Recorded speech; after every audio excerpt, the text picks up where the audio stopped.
Hey guys, Ricardo here and welcome to another blog tech tip. So I'm going to show you to reset your Fire tablet using the onboard navigation. In other words, we will not be booting into recovery from the power off state, but instead we'll be using the built-in options that is a part of settings. This is a HD8 tablet from Fire tablet from Amazon.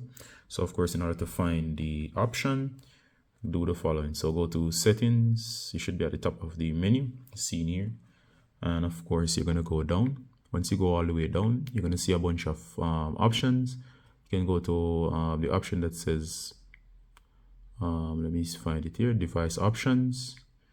You find a bunch of stuff in here, stuff relating to your tablet. As you can see here, guys, this is the HD8 10th generation, and of course if you look around,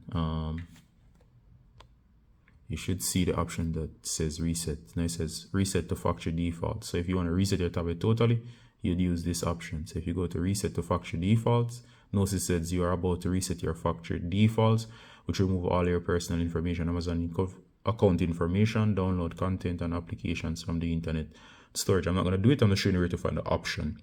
You will have to select the option here. Most likely you have to confirm. Once you do, this tablet will be as if it's brand new.